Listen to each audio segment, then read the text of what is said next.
Así que comenzamos con síndrome dispéptico, que es algo bastante corto porque es un tema bastante sencillo y vamos a darle un poquito más de tiempo a hipertensión portal, que es un poquito más complejo con encefalopatía hepática. Traten de que la próxima semana tengan pacientes con cirrosis o algo como para poder hacer flap. Y ya vamos a ver. En cambio, dispepsia es un poco un tema más de consultorio externo. No es un tema que tengamos mucho en hospitalización, pero es uno de los temas de las patologías más comunes en gastro, así que de todas maneras vamos a tener que verlo. Muy bien, dentro de la definición de dispepsia, es un síndrome que está caracterizado por varias molestias digestivas, que son diversas. Puede ser desde dolor abdominal, que vamos a ver ahorita las características, como un reflujo gastroesofágico, o como disfagia, o como náusea, vómito, o diarrea, o estreñimiento, o sangrado digestivo. Hasta no tener una causa exacta, un diagnóstico preciso, no vamos a poder decir que es un reflujo gastroesofágico, por ejemplo, si es que no tenemos pechimetría, como más o menos van a ver poco a poco en los temas que se van a desarrollar. Entonces, hasta no tener un diagnóstico preciso, porque no tenemos todavía los exámenes, digamos, lo podemos catalogar como una dispepsia, ¿no? A todo este síndrome de estos síntomas y que posteriormente van a ser estudiados. Es un gran problema. Odio esto de admitir, todavía no sé cómo arreglarlo. Ya, el gran problema de las molestias digestivas es de que muchas veces se suman varias y se confunda cuál es el problema dominante. Puede haber alguno de estos síntomas, pero siempre hay predominancia de algo. Puede ser en la mayoría de los casos dolor abdominal o distensión flatulencia, que en el caso de la dispepsia es muy común. Sí, ¿se me Disculpe, escuchó? ¿me podría dar el admin para yo admitir a las personas y que no le interrumpan la clase? Ay, sí, por favor. A ver, espérate. Taran, tan, tan, tan, taran, tan, taran.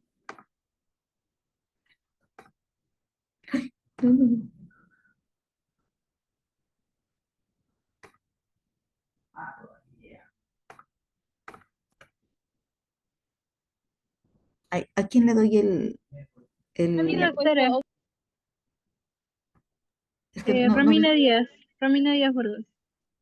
acá está. Ah, es que tu primer nombre es Lindsay. Sí, Lindsay. No tenía. Convertir en anfitrión, ¿no? Sí, doctora. Ya está. Ay, Yo soy doctora, yo les admito. ay, pero no puedo compartir. Voy a reclamarte, creo que tengo que hacer, ¿me puedes hacer coanfitriona, creo? Sí, doctora, ya está. Ah, sí, es el class point, ¿ah? Sí, sí mandé la clave. Ah, sí, doctora, pero no entra. ¿No entra? No entra. A ver, entonces antes de compartir, dame un segundo.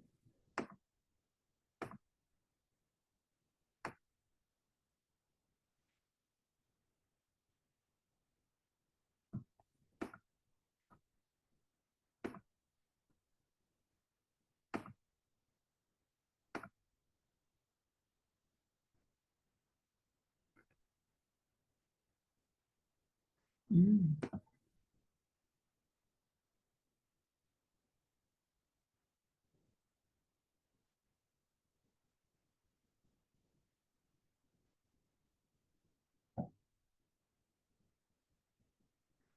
mm, qué raro. A ver, vamos a ver.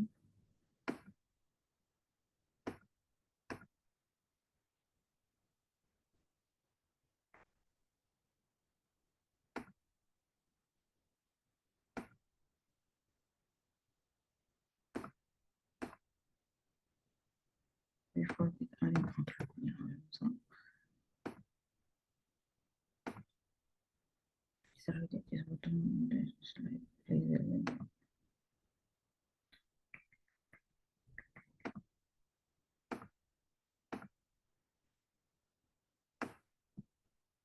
Ya, a ver, confírmeme si ya está. El de dispepsia, claro, ¿no? Ah, doctora, para que se active, debe compartir PPT y seguir el código en la esquinita. Ah, pero es que todavía no ha pasado la pregunta. Ah, sí, pero para que podamos entrar, sí, se tiene que compartir el PPT. Ah, Yungay. Sorry. Ya, a ver.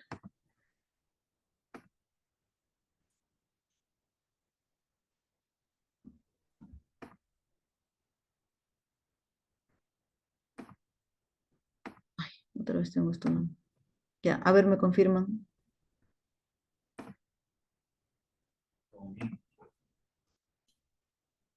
No se duerme. O sea, se pone en el coche y se despierta. A ver, me confirman, chicos. No, doctora, vamos activa. Ay, ¿por qué? Ayer sí me salió en... A ver, mire, voy a ponerla.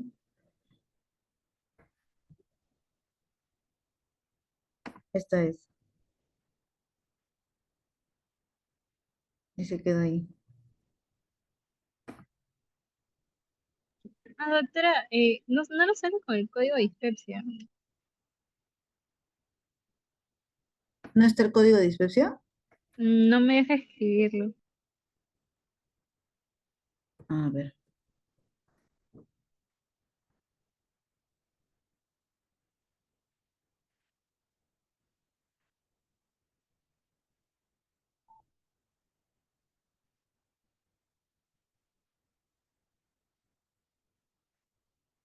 El LASG, ¿no? 2404. A ver, vamos a ver. Mm,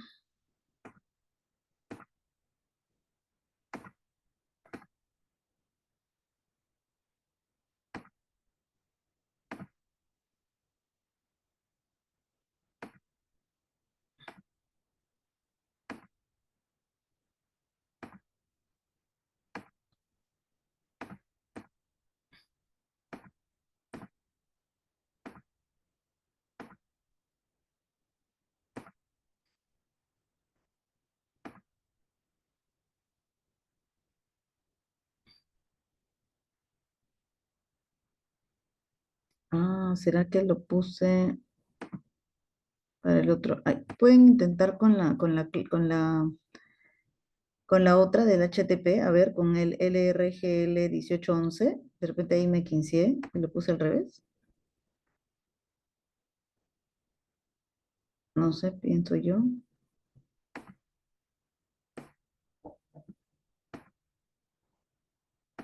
O vuelvo a crear otro.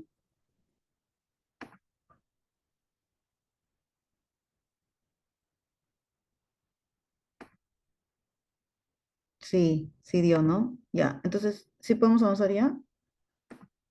Sí, doctora. Ya, gracias. Y de repente en HTTP lo he volteado el... Ya, ya, continuamos entonces. Entonces, esta es tal vez la molestia digestiva más consultada, en realidad, en general, a los médicos especialistas y a los que ven todas las patologías como médicos generales o médicos internistas. Pero como les estaba comentando, es un síndrome de una suma de varias molestias. Entonces, la denominación, que es lo más importante para poder entender después, es que esto es una condición médica que impacta la vida normal y tiene la presencia de uno o de más de estos síntomas. Llenura postprandial, saciedad temprana, dolor epigástrico o ardor epigástrico. Si tenemos las cuatro o una, lo que sea, podemos llamarlo como dispepsia hasta después hacer más estudios y ya poder catalogar por qué es que se ha desencadenado esta dispepsia, que puede haber sido por una gastritis por Helicobacter pylori, que puede haber sido por un reflujo gastroesofágico, que puede haber sido por una colitiasis, por una litiasis, lo que sea. Pero de entrada, antes de empezar a hacer todos los exámenes, como no podemos catalogarlo todavía como algo específico, si tiene uno o más de estos síntomas, ya podemos llamarlo como dispepsia. Pero estas molestias tienen que haber estado continuamente por al menos 3 meses y normalmente es mínimo 3 días a la semana y normalmente se debe haber iniciado al menos 6 meses antes. Entonces debe haber estado en continuidad de estos síntomas durante los 3 últimos meses. Dentro de las causas, como les comentaba, puede ser orgánica, no investigada o funcional. La causa más común es la funcional, que quiere decir que no es que existe exactamente algo mecánico, o sea, no es que haya algún cálculo, no es que haya alguna cosa que esté originando esta molestia, sino que simplemente puede ser que no esté funcionando bien el tracto gastrointestinal y por tanto el paciente pues viene con las molestias. A eso se le llama funcional. Cuando ya revisaste todo y la ecografía sale normal, la endoscopía sale normal, no tienes ninguna patología exacta y dices, ah, ok, esto no es orgánico, es funcional. Lo orgánico es cuando encuentras algo y lo no investigado es cuando todavía ni siquiera has hecho ningún examen. Al paciente normalmente puede tener varias veces diarrea, vinagreras, vómito o estreñimiento, pero eso exactamente no es que forme parte de la dispepsia. Lo que forma parte de la dispepsia son estos cuatro síntomas cardinales. De estos cuatro síntomas cardinales y de estos algunos más, normalmente vemos que lo más común es, por ejemplo, acá de manera moderada, la llenura, los gases, esta distensión abdominal, de manera severa o hasta moderada. En cambio, lo menos común son los vómitos, por ejemplo, ¿no? Más o menos lo que podemos ir ahondando en cuanto a esta diapositiva. Entonces, dentro de las causas vamos a poder ver que dentro de las intestinales puede ser por intolerancia alimentaria, úlcera péptica, reflujo gastroesofágico, neoplasia gástrica o esofágica, infecciones, parasitosis, desórdenes malabsortivos, enfermedades gástricas infiltrativas, gastroparesias o síndrome de intestino irritable. Sin embargo, las intestinales son solamente una parte de estas causas, ¿no? Tenemos también las pancreatobiliares. Y dentro de los pancreatobiliares están los cólicos biliares, la pancreatitis y el cáncer. Los cólicos biliares, como de repente muchos de ustedes han visto que es una de las causas más comunes de hospitalización y casi todos de repente están haciendo historia de este tipo de pacientes, podemos ver que puede ser o por cálculos en la vesícula o porque la vesícula está inflamada, pero no necesariamente por cálculos. Y o que hay algún cálculo de la vesícula que se haya quedado estancado en la vía biliar, ¿no? Entonces acá recordando nuestra anatomía, la vesícula contiene algunos cálculos, pueden expulsarse y se pueden quedar acá atracados. Eso se llama coledocolitiasis porque ese es el coledo. Ese es el wirsum, ese es el hepático común, hepático derecho, hepático izquierdo. Entonces, todo va a depender, ¿no? Si es que todo esto está limpio o si es que hay algún cálculo que está obstruyendo o de repente en las vías biliares intrahepáticas o extrahepáticas o patologías de tumores, por ejemplo, tumorales en el páncreas.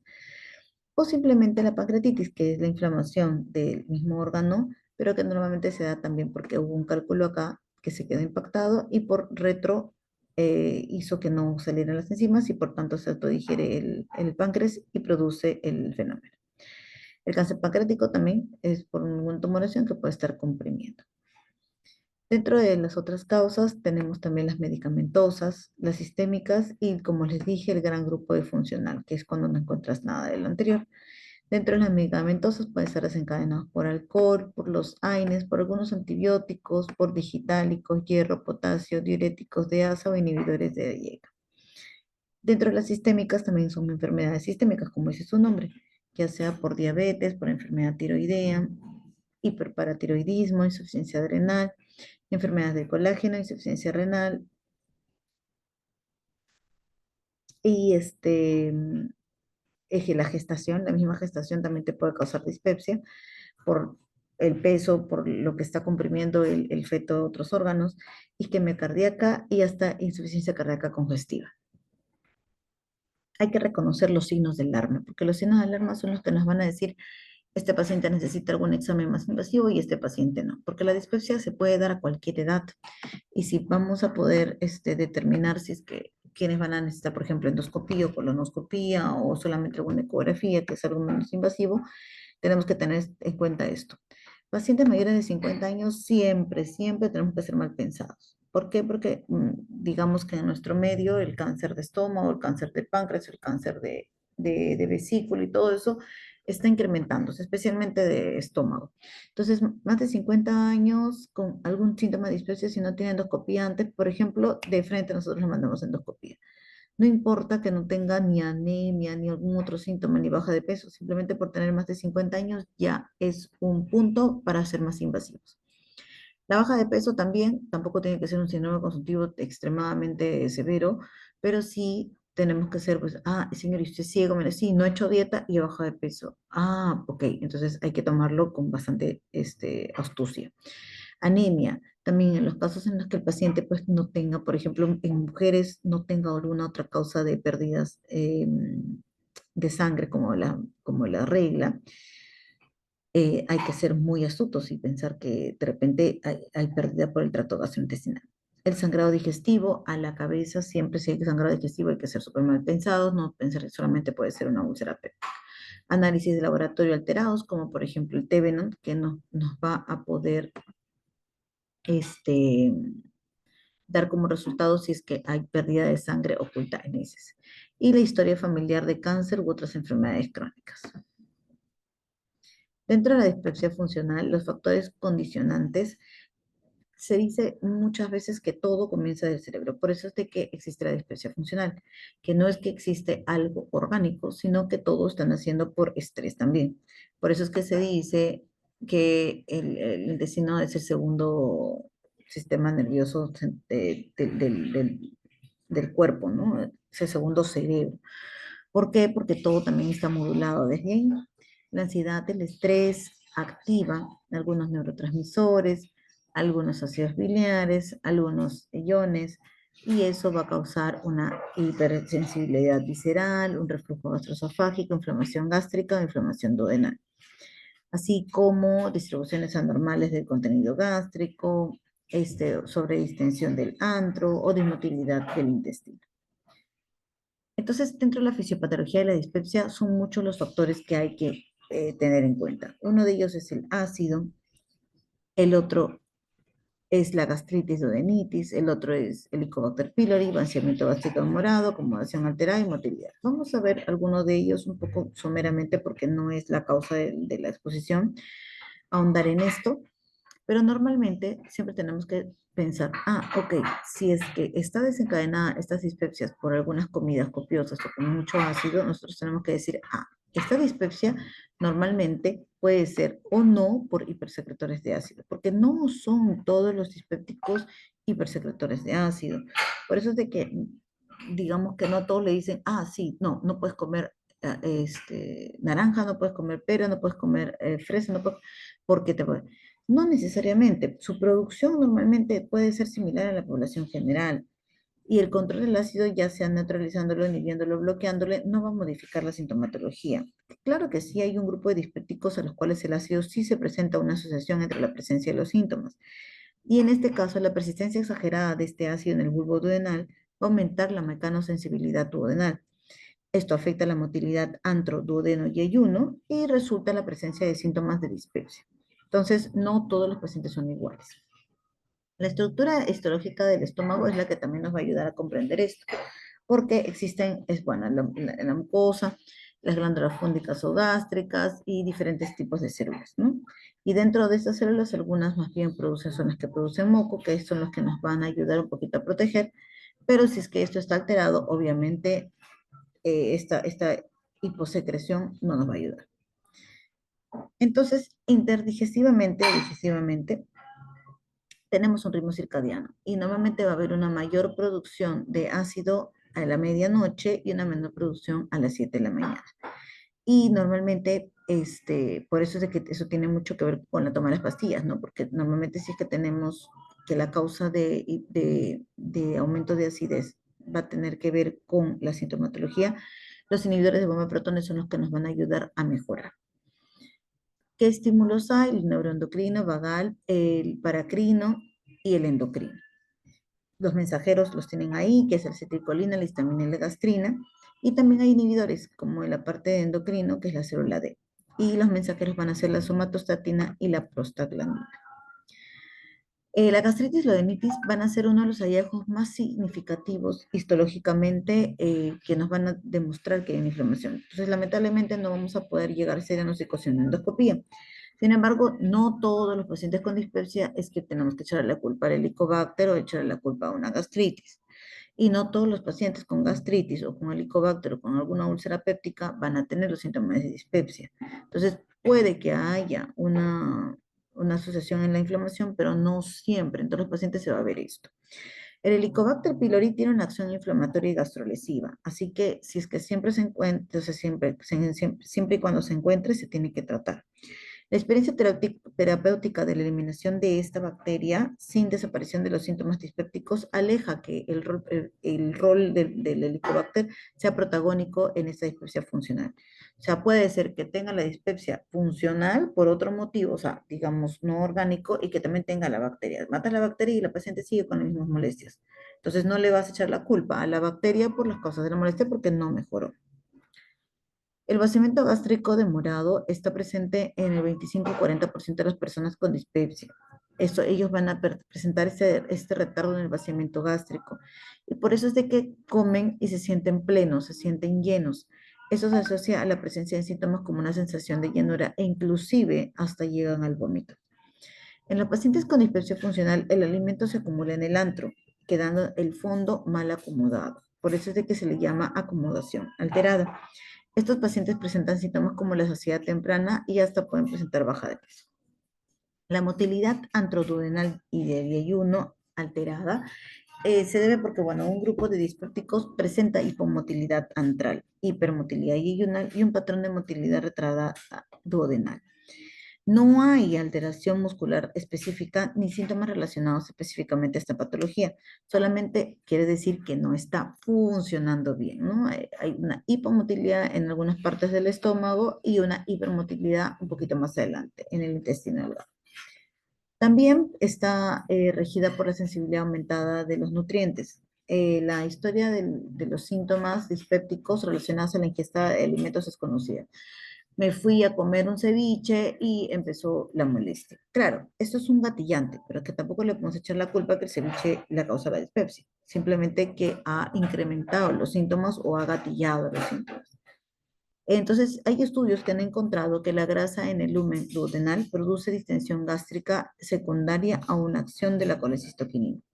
Receptores tipo 3 de 5 hidroxitriptamina también juegan un rol importante en la presencia de síntomas dispépticos postprandiales. Esto ya lo vimos. Y la pregunta es, entonces, ¿por qué de cada 100 pacientes con dispepsia, solamente menos del 25% requieren la atención médica? Porque en pacientes normales hay inflamación de la mucosa, helicobacter y hasta algún problema como ocasión gástrica, pero no hay síntomas dispépticos. Como les comentaba, ¿no? No necesariamente vamos a tener que echar la culpa. Y esto es probable por la hipersensibilidad gástrica, en la que hay una reacción exagerada a estímulos promedio que despiertan síntomas dispépticos hasta en un 34% de los pacientes con dispepsia funcional. Síntomas que se perciben más son dolor postprandial, epigástrico, eructos y disminución de peso. La causa de esta hipersensibilidad está relacionada a una vía sensorial aferente anormal. Otro punto importante en la fisiopatología es la desregulación del sistema nervioso central y autónomo. Y esta disfunción aferente vagal es el mecanismo de fondo detrás de la acomodación alterada del alimento y la hipomotilidad tendral. Eso también podría explicar cómo los problemas emocionales intervienen en el funcionamiento gástrico. Muy bien. Ahora sí creo podemos hacer. Ay, dígame que sí van a poder hacer. A ver, puse la pregunta. ¿Me confirman si es que se puede, por favor?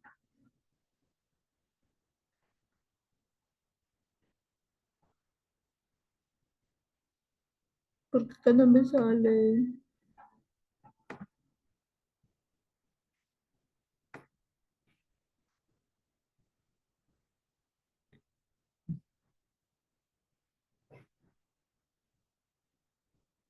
A ver, me confirman, chicos, si es que ustedes pueden ya. Doctora, disculpe, no carga el código de dispepsia. Ni el otro, ni el que le mandé de HTTP. No, es que para que cargue debería abrir el ClassPoint dentro del PowerPoint, porque si no, no va a salir la pregunta. A ver, ¿cómo dijiste? Otra vez, por favor. En el PowerPoint debe haber una opción para abrir la cuenta de ClassPoint, para que salga en la esquinita el código y ahí podemos responder la pregunta. A ver, dame un segundo, que creo que ya te entendí cuál fue el problema.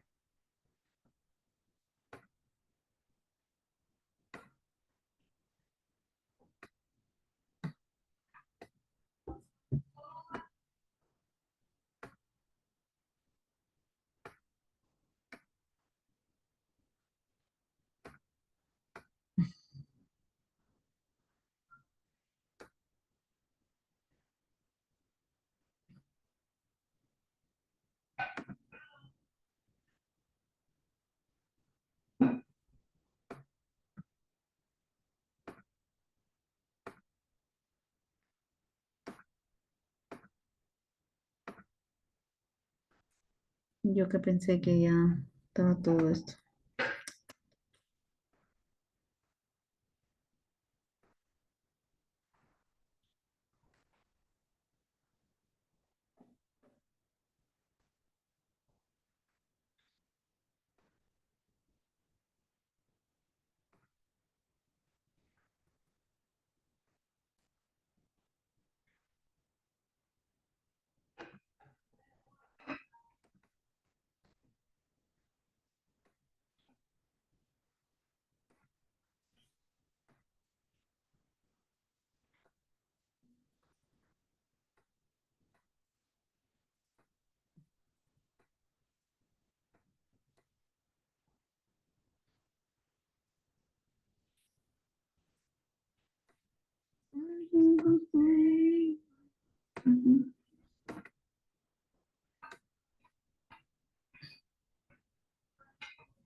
Ya, según yo, ya está. Vamos a ver.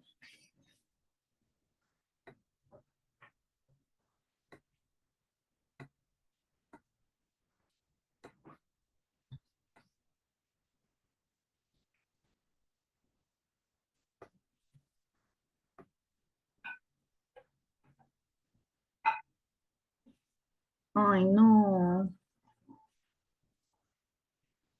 no cargan, pero ya la metí a la.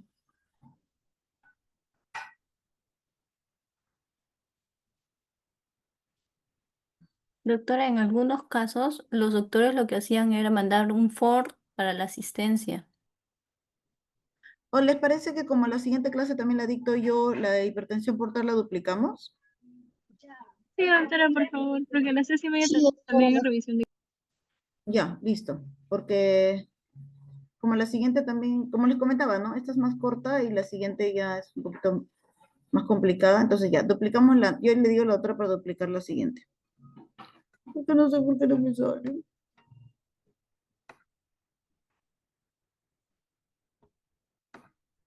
Y ahora quiero sacar esa tontería del. Ya, la borro nomás, ¿no?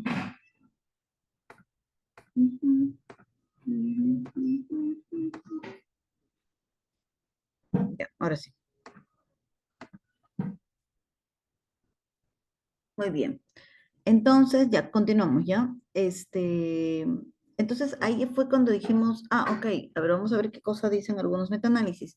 Y por ejemplo, estos metaanálisis te explican lo siguiente, ¿no? El tratamiento con los inhibidores de bomba de protones, que vendrían a ser el omeprazol, el lansoprazol, pantoprazol, todos son sí factores protectores para la dispepsia funcional, porque están, ¿no? En menos de uno. Igualito, la erradicación del HP también ha demostrado que también tiene este cierto factor protector, al igual que tratamientos con procinéticos como la metoclopramida, la domperidona para la dispepsia funcional. Entonces, sí es un riesgo relativo de protección para esta sintomatología.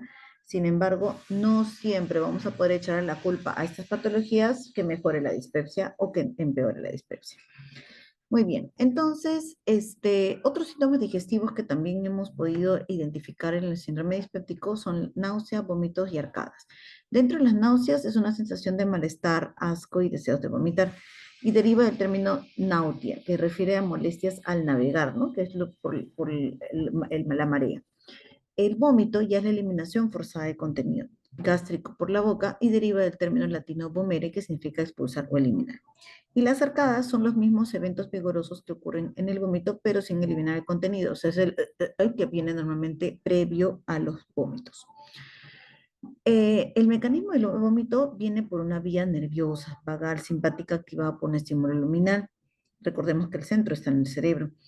Y esto aumenta la epinefrina de vasopresina. Hay una conexión área postrema, una conexión con hipotálamo, región límbica, hasta que llega a la corteza cervical, a la corteza cerebral, y esto percibe los eventos electromecánicos como los síntomas. Este es el resultante de un estímulo nauseoso continuo y recurrente. La secuencia normalmente es con salivación previa apertura de la boca, hay inhibición de la motilidad gástrica, hay retroperistalsis, contracción de la musculatura del intestino delgado, hay taquicardia, se sostiene la respiración y luego viene la contracción de los músculos de la pared abdominal. Estas acciones están coordinadas en la zona medular reticular que incluye el complejo vagal dorsal. Pero no todo vómito está precedido de náuseas. Hay vómitos sin náuseas y en esos casos hay que descartar que sea por alguna enfermedad del esófago, estómago retencionista, un vómito de origen del sistema nervioso central, que a veces puede ser simplemente por estrés, divertículo faríngeo, como es el divertículo de Schenker, y también puede haber vómitos sin dolor abdominal y puede ser psicógeno también por estrés, por nerviosismo, lo que sea, pero también puede ser por otras causas de inflamación, por ejemplo, en el caso de las hepatitis, por alcoholismo, por neoplasias hepáticas, por la misma gestación, por el cáncer de páncreas, enfermedad respiratoria, cáncer gástrico, síndrome pilórico, alergia alimentaria. En cambio, los vómitos con dolor abdominal sí, digamos que son un grupo muy grande, más digamos, abrumador en cuanto a los síntomas, vamos a tener que descartar úlcera gástrica, piloroespasmo, colecistitis pancreatitis, obstrucciones intestinales, neoplasias pancreáticas, crecimiento súbito del hígado, porque recordemos que el hígado no te va a causar dolor, solamente si es que hay aumento de volumen, o sea, crecimiento, hepatomegalia, y eso va a condicionar que la cápsula de Gleason también se distienda, y eso sí puede causar dolor, así como también puede ser causas extragastrointestinales. Medicinas que inducen al vómito, tenemos irritación del sistema gastrointestinal, puede ser por consumo de hierros, opiáceos digitálicos, eh, acción del sistema, algunas medicinas que no tienen acción en el sistema nervioso central, antibióticos, beta blockers, etcétera. Entonces, siempre, por eso hay que preguntar las medicinas que toma el paciente, ¿no? El dolor abdominal en la dispepsia, la causa exacta del dolor dispéptico aún no ha sido claramente dilucidada. Puede haber una motilidad gastrodenal alterada, ¿no? Una sensibilidad visceral y una acidez gástrica. Y el ácido como responsable del dolor ulceroso es el concepto más antiguo. Entonces, de esta clase, lo más importante, y justamente la pregunta era más o menos de eso, es qué síntomas son los que impactan la vida normal del paciente que, no, digamos, que involucran la dispepsia, que son estos cuatro: llenura postprandial, saciedad temprana, dolor epigástrico o ardor epigástrico. ¿Cuánto tiempo? Mínimo 3 meses. Y los síntomas del asma. ¿Cuándo es que yo tengo que abrir más grandes los ojos y hacer algún procedimiento invasivo? Muy bien, chicos. ¿Alguna pregunta con este tema? Si no, pasamos rápidamente al siguiente.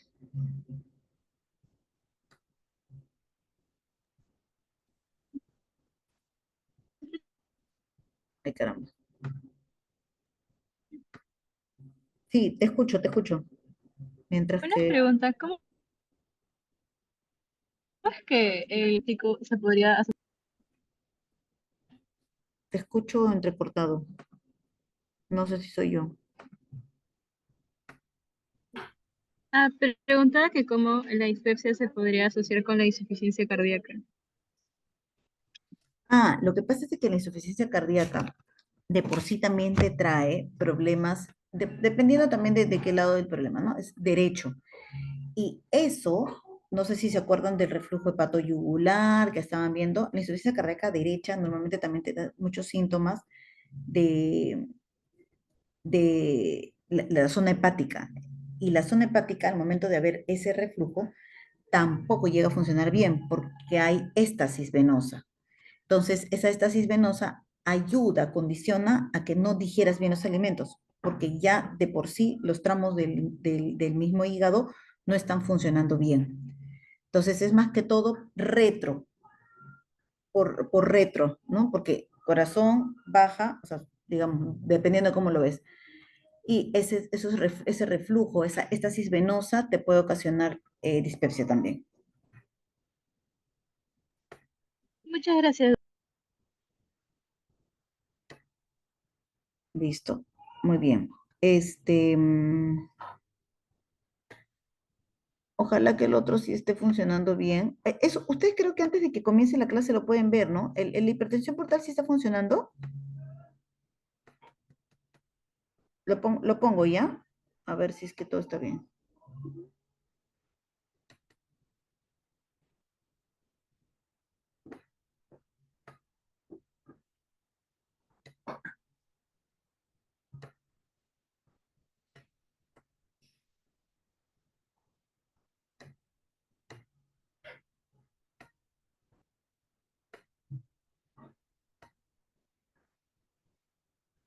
Ya. A ver, ¿pueden ver si es que acá sí está bien lo del class point, por favor? Coloqué el código, pero tampoco corre, doctor. No te creo que tampoco está. A ver, ya. Entonces, eso sí, porque acá sí la doctora Pariendo me va a asesinar. Ya, a ver, alguien oriénteme, por favor. Ya, a clase de hipertensión por dar, pongo edit class o reset start y edit class y vuelvo a meter la clase, ¿cierto?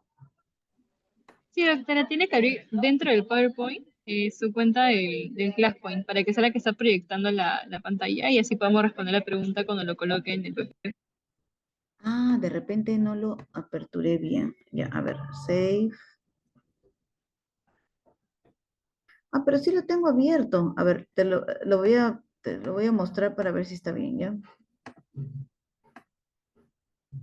Esto, ¿no es cierto? Sí, Ya lo puse. Edit class, ya metí la clase y puse save. Ya abrí esto, pero no sé si ya está. A ver, ustedes confírmenme.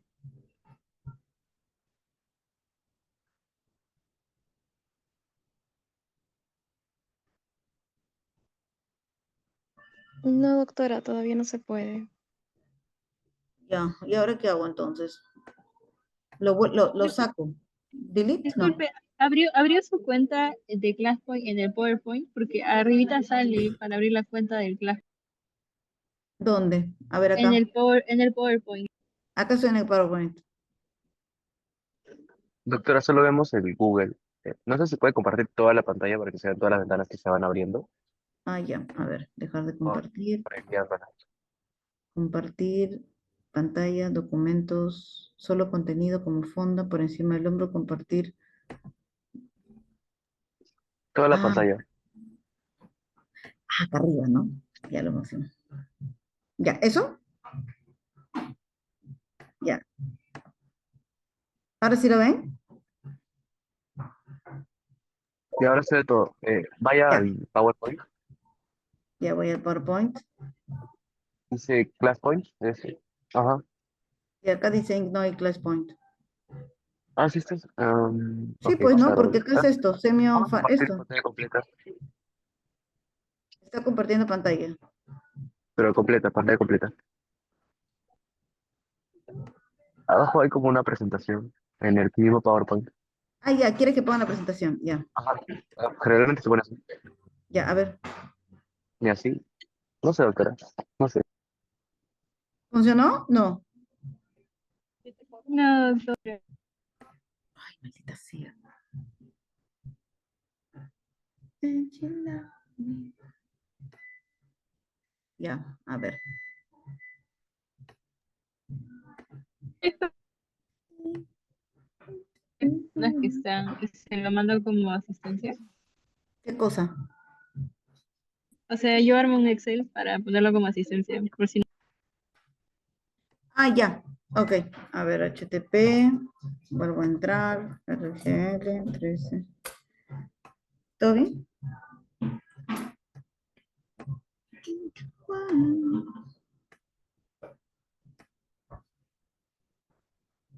You love me.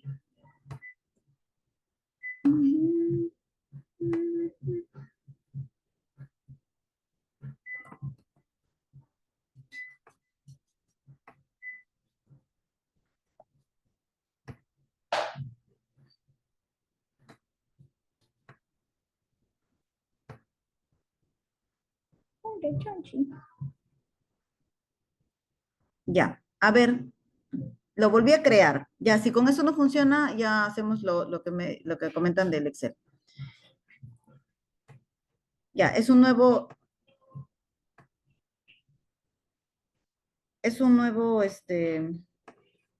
una nueva clave.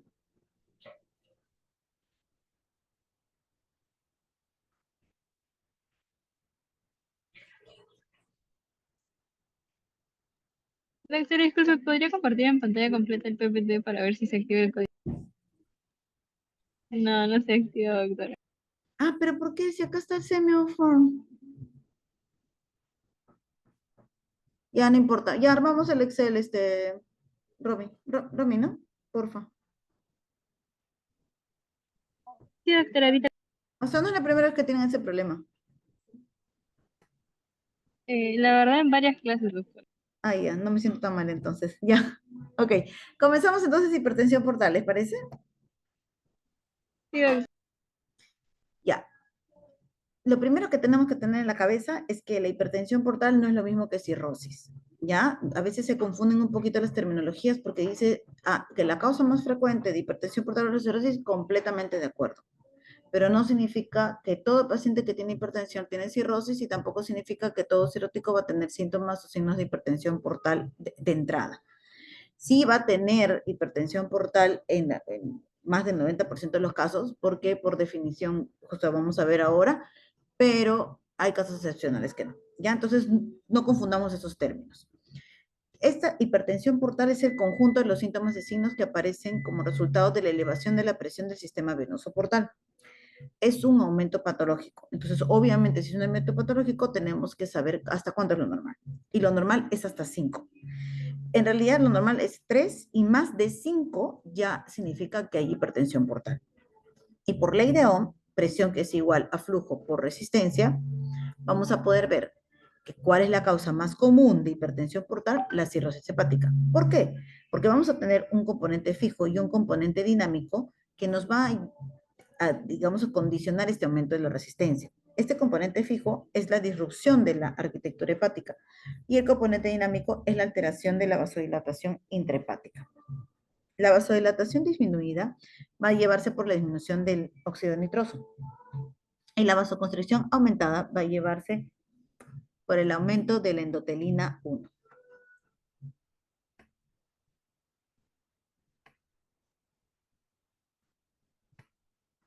Muy bien, entonces acá vamos a poder ver cómo los hepatocitos, acá hay un espacio que normalmente es el espacio de Dice, que va a haber un depósito anormal de colágeno en este espacio.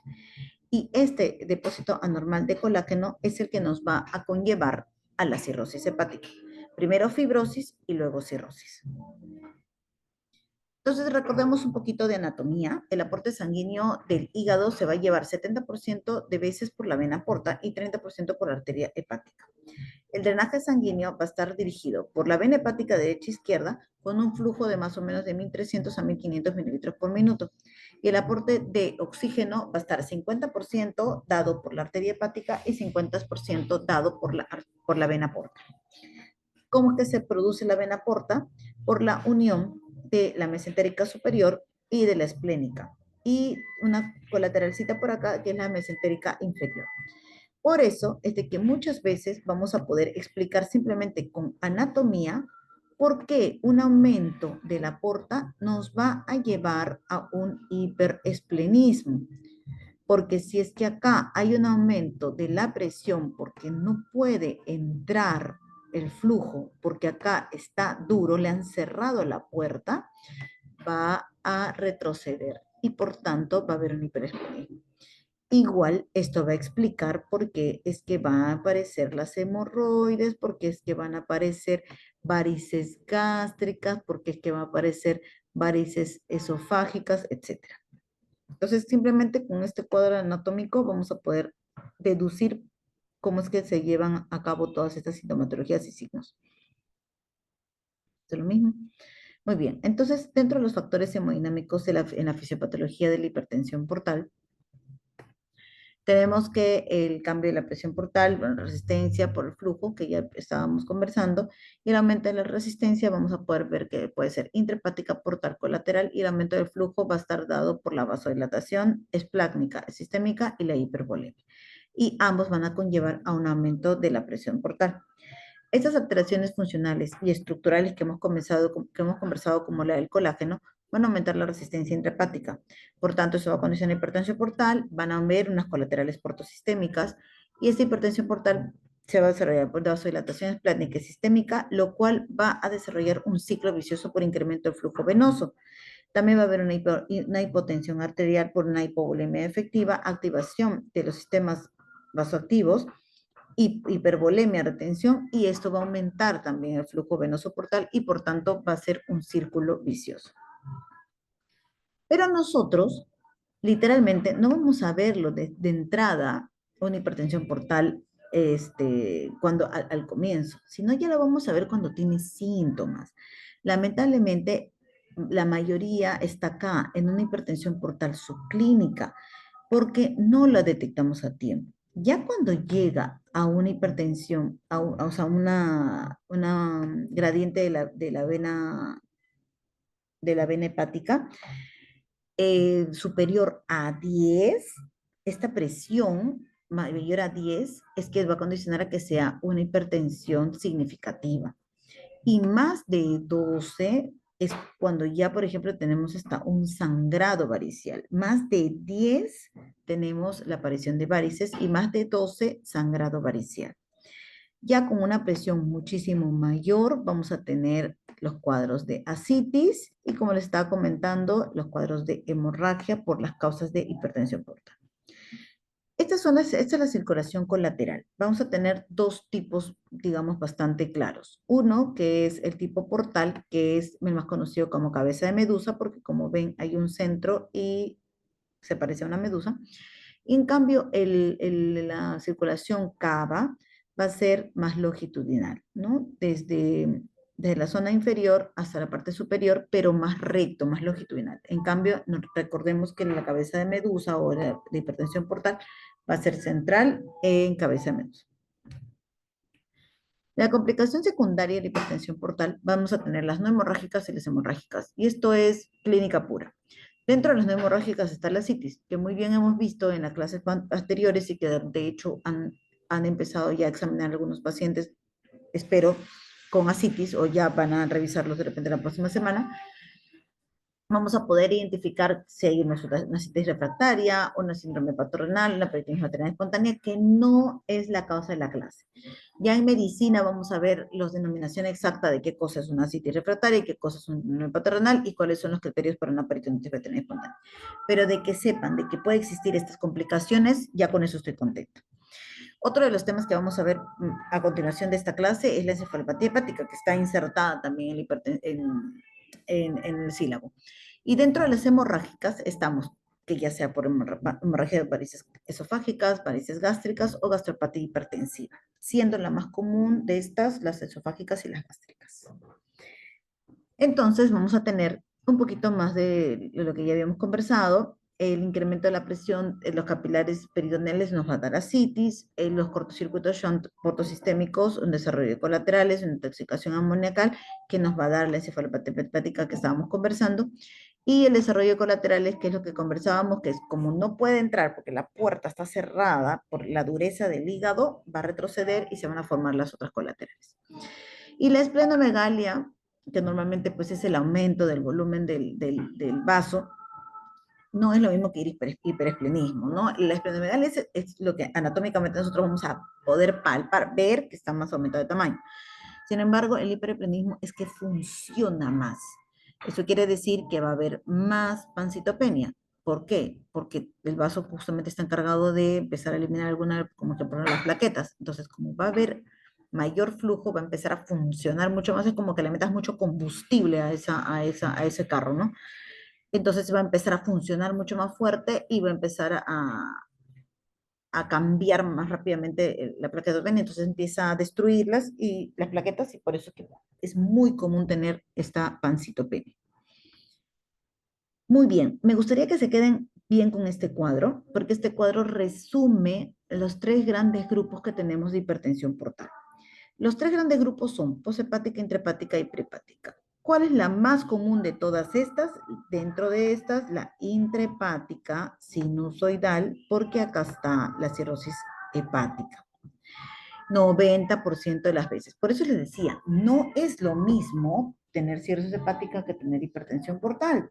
Sin embargo, 90% de las causas de hipertensión portal van a ser de causa cirrótica. Pero existen otras patologías, como por ejemplo, la, acá, acá creo que se va a ver mejor. Sí, más o menos, ya. Las poshepáticas son las que van a estar por acá, ¿no es cierto? Arriba, digamos. Las prehepáticas son estas.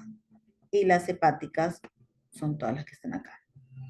Dentro de las hepáticas vamos a tener tres subgrupos, que es posinusoidal, sinusoidal y presinusoidal, que tienen que ver con los sinusoides. O sea, ya más micro. Dentro de las poshepáticas, simplemente por deducción anatómica, yo que voy a tener la vena hepática y las arterias hepáticas. Si yo tengo una obstrucción de la vena cava inferior o una pericarditis o trombosis de las arterias hepáticas, estoy en esta zona de acá.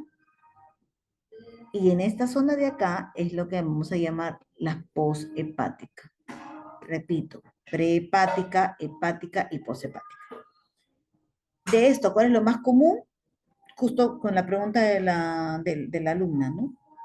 Pacientes que tienen problemas cardíacos, especialmente en el lado derecho, nos va a poder traer por retro problemas poshepáticos.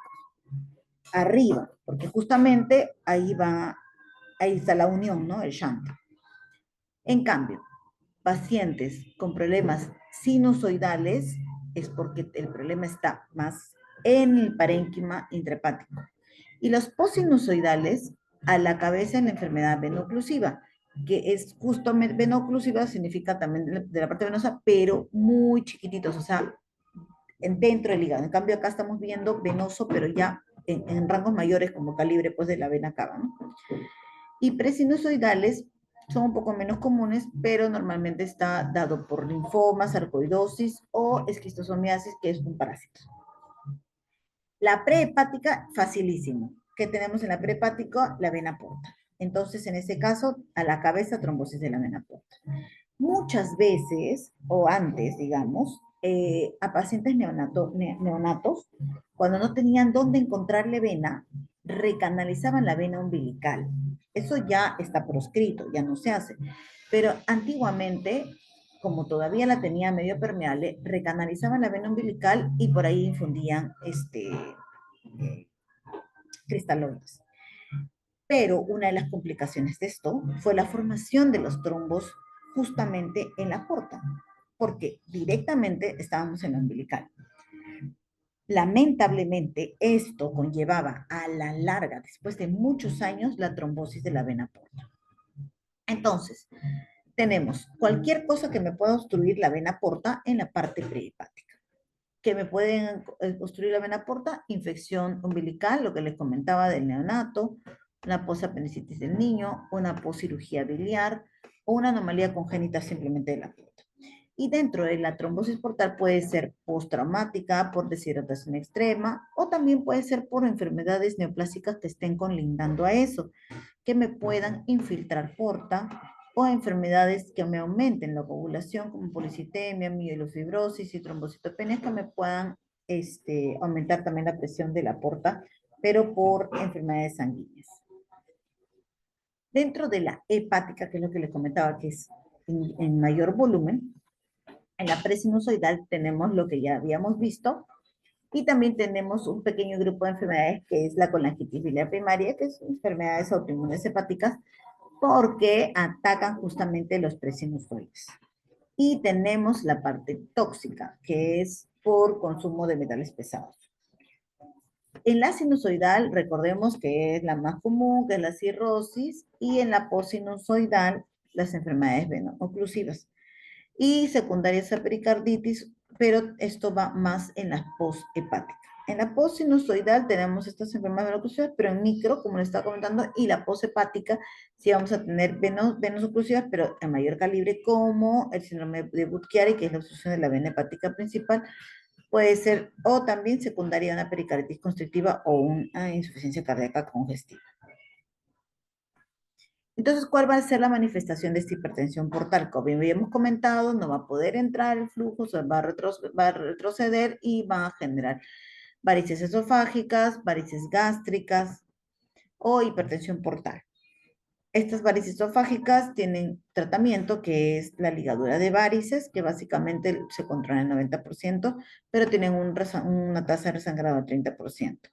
Si lo comparamos con la escleroterapia, esto de acá es el gold estándar, que es la ligadura, que es colocar una banda elástica en las varices, pero sin embargo la escleroterapia también ha demostrado tener bastante efectividad, pero no es de entrada lo recomendable. El tratamiento de la hipertensión portal básicamente va a ir dirigido a disminuir el flujo de la porta. Entonces, ¿cómo voy a disminuir el flujo de la porta? Es como que yo tengo un traficazo en la Javier Prado.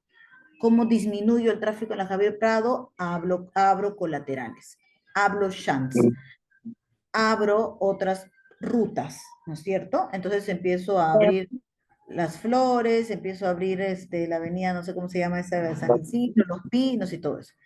Y por ahí van a aperturarse más los carros. Igualitos ahora. Yo tengo la porta llena de carros, llena de flujo de sangre y necesito liberarlo. Entonces genero una unión entre la vena porta y una circulación sistémica. En este caso vendría a ser la cava.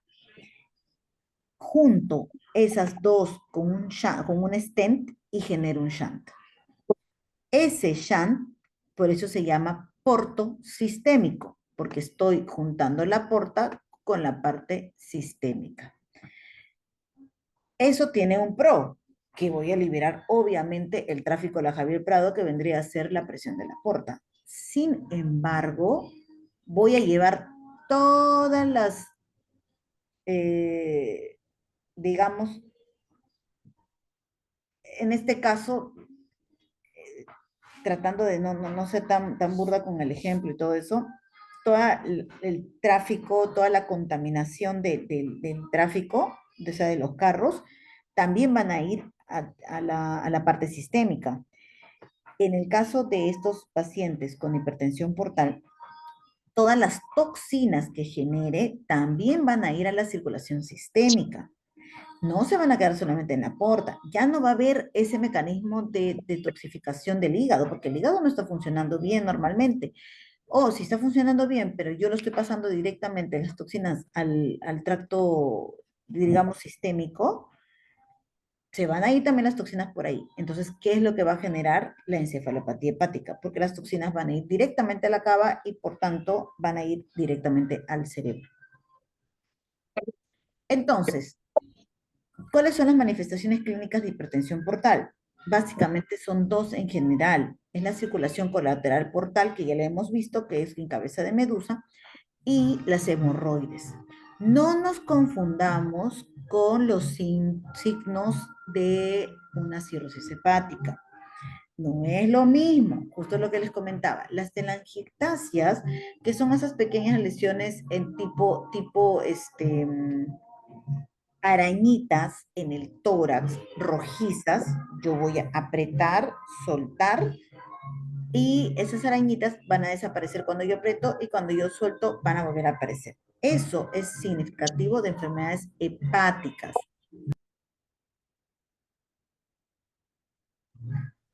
El, la, el, la Mañana piel, espero que voy a avisar mañana. Romina no puede encontrar. Por si que cae mal Romina. ¿Qué le puedo decir a Romina? No, Romina está inocente. así les a todos. Acabo, Las palmas hepáticas también van a ser un signo de una hepatopatía crónica, no necesariamente de una hipertensión portal. La circulación cava tampoco, va a ser de hepatopatía crónica, más no necesariamente de una hipertensión portal, a diferencia de la cabeza de medusa. Y la ginecomastia, que normalmente es muy significativa también en pacientes hepatópatas, especialmente que toman espironolactona, que es un diurético que también nos va a ayudar para la hepatopatía crónica con aciclis, también es signo de una hepatopatía crónica, no necesariamente de una hipertensión portal. Entonces vamos a tener la cirugía de hipertensión portal, que también es otra alternativa aparte del stent. En este caso es prácticamente lo mismo. Vamos a juntar, pero ya no con la circulación directamente del sistema cardiovascular, sino con la parte renal. Entonces ahí también vamos a tener un escape de la presión. El otro tema que toca justamente con la parte de hipertensión portal es la encefalopatía hepática. No, digamos que está un poquito inmersa de que una de las complicaciones, como habías comentado al comienzo, entonces digamos que están bastante ligadas. La encefalopatía hepática va a ser una disfunción cerebral provocada por insuficiencia o el shunt portosistémico del hígado. O sea, ya sea porque no está funcionando bien el hígado, entonces por tanto no tengo quien metabolice todas esas toxinas, o porque yo hice el shunt para liberar esa presión portal y lamentablemente una de las complicaciones que tuve ha sido la encefalopatía hepática. Esto se va a manifestar como un amplio espectro de anormalidades neurológicas o psiquiátricas que van desde alteraciones subclínicas hasta el coma.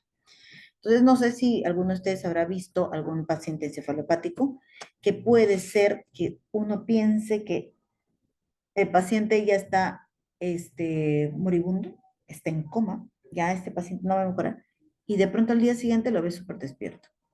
Así puede ser la encefalopatía hepática. Puede venir con un grado 4 y con tratamiento puede revertir en un 2 para el día siguiente. Y tú dices que este paciente no era el que se iba a morir. Sí, era el que... ¿Por qué? Porque es muy dinámica. Es muy dinámica esta encefalopatía hepática. Se puede dividir por tiempo en dos grandes grupos, aguda y crónica. Dentro de la aguda estamos en menos de 8 semanas de evolución, que está enmarcada en un cuadro de manifestaciones sistémicas como edema cerebral, problemas de coagulación, hipoglicemia severa, infecciones sobreagregadas, entre otras. Y la crónica, que es la más común, que es normalmente secundaria a la insuficiencia hepática, que vendría a ser pues, por la cirrosis hepática.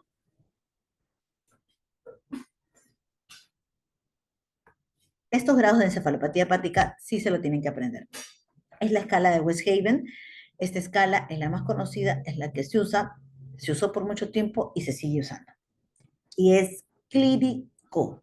No tienes que usar ningún examen auxiliar para nosotros poder diagnosticar encefalopatía hepática. Y lo mejor, esta encefalopatía hepática la podemos hasta clasificar en estos 4 grados grupos también simplemente con clínica. No necesito ni un sol, solamente mi cerebro.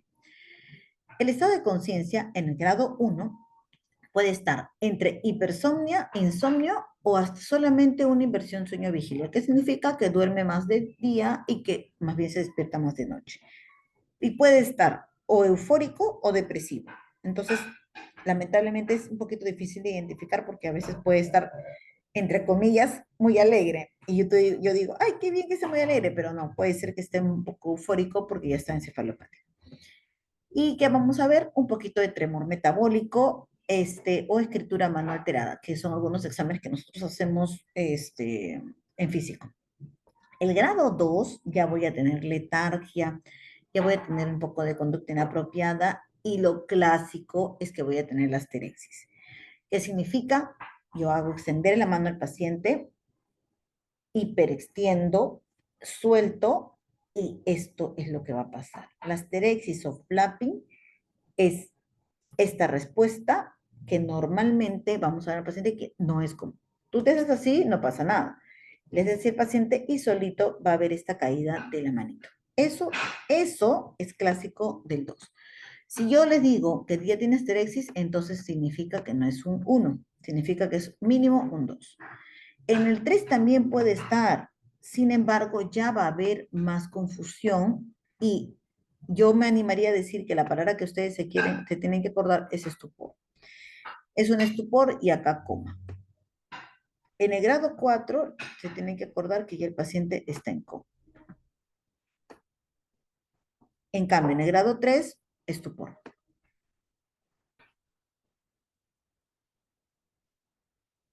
Estupor. Y en el grado 2, ¿qué se tienen que acordar? Asterexis. En el grado 1, sueño vigilia. Ya con eso ustedes pueden deducir el resto. Entonces, ¿qué cosa es letargia? Es la astenia asociada a somnolencia, confusión, es un estado de torpeza o incoherencia. Estupor ya es una inconsciencia parcial con ausencia de movimientos. Un coma ya es abolición de conocimiento, sensibilidad y movilidad. Y la asterexis es lo que les comentaba, ¿no? El movimiento es involuntario.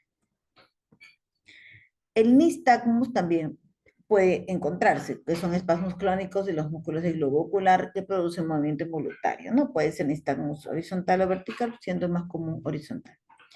Clonus son las contracciones rítmicas e involuntarias de un músculo, ¿no? Que normalmente pueden ser del brazo o de la pierna, y opistótonos, que es el mismo espasmo tetánico de los músculos del cuello y se dobla el arco del cuerpo, ¿no?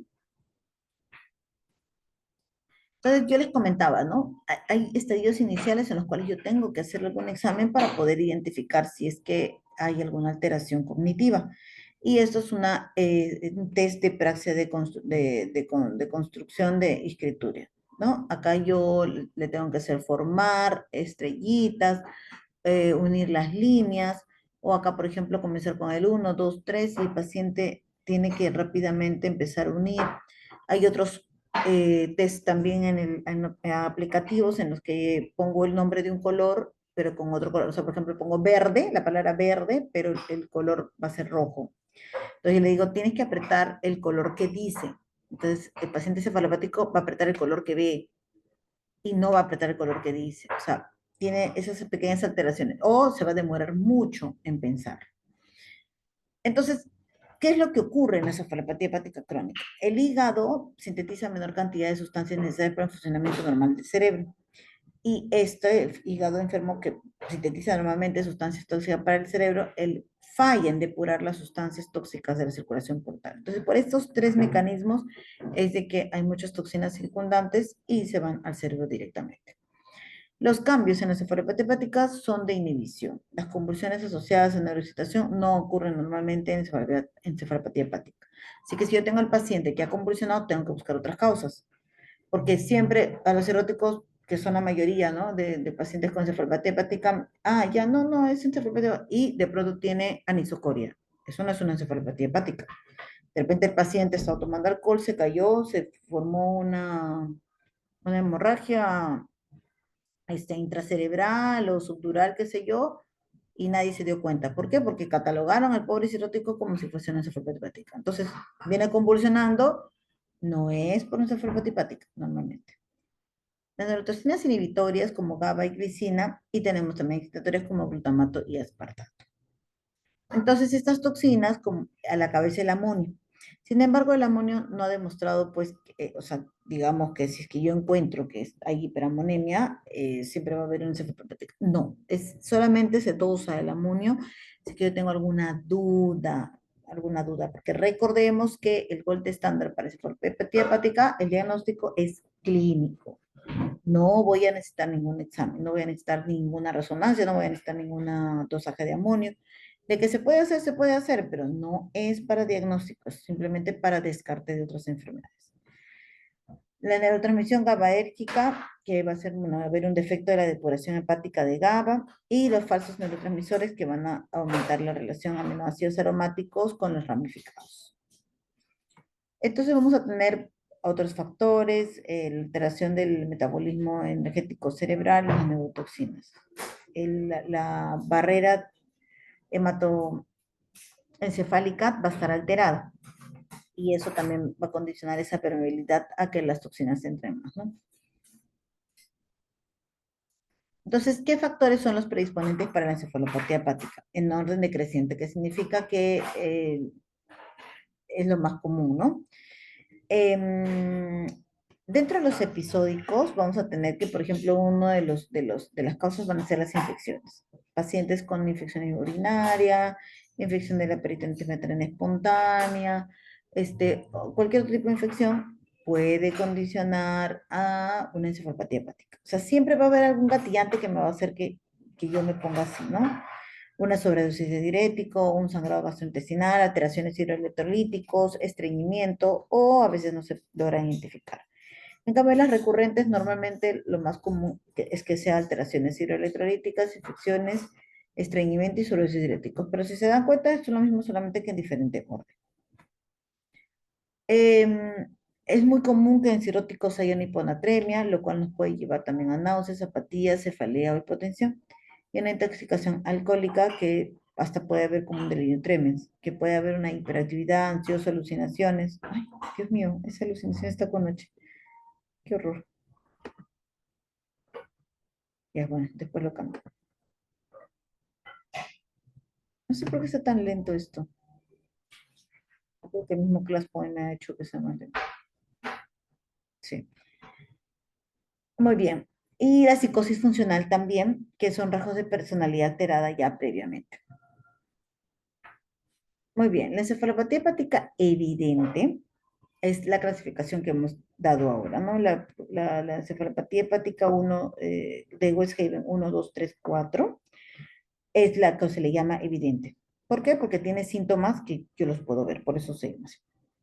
Pero también tengo que descartar otro tipo de enfermedades sistémicas, como por ejemplo la diabetes, el alcohol, medicamentos, neuroinfecciones, trastorno hidrotelítico, que no necesariamente tiene que ver con la encefalopatía. Claro, puede ser que esto desencadene o gatillo, ¿no? Por supuesto, pero tengo que descartar también si es que no me cuadra todo, ¿no? Sin embargo, no solamente tengo esta clasificación que es la evidente, sino también tengo la mínima. La mínima son las que solamente puedo identificarlo por alteraciones en los test psicométricos y neuropsicológicos. El paciente va a dormir normal, va a estar normal, va a responder normal, todo normal. Yo no me voy a dar cuenta de nada, pero en cambio le hago mencionar animalitos en tantos segundos, que es una de las pruebas que se tiene que hacer, o le hago dibujar, o le hago hacer lo de la unión, o lo que les dije de los colores. Y ahí voy a identificar. Si identifico que está alterado, esa es una encefalopatía hepática mínima. El resto es lo mismo que ya hemos visto. Coma en el 4, estupor o semiestupor en el 3, asterexis en el 2 y en el 1 alteración sueño vigilia. Muy bien, chicos. ¿Alguna duda? Este tema es Todo un poquito, claro, doctora. este tema es un poquito más complejo que dispepsia, pero es mucho más interesante también. Así que yo les pido que por favor a sus docentes le digan que quieren ver pacientes cirróticos, así porque digamos que viéndolo nunca se van a olvidar. Muy bien, chicos. Bueno, si no tienen ninguna pregunta, Romy, quedo atenta de tu lista de Excel, por favor. Sí, doctora, se lo voy a mandar más tardecito porque algunos no pueden entrar porque se satura el Excel. Sí, no te preocupes. Muchas gracias más bien. Y bueno, ya nos vemos el día martes conmigo. Muchas gracias, doctora. Cuídese. Gracias.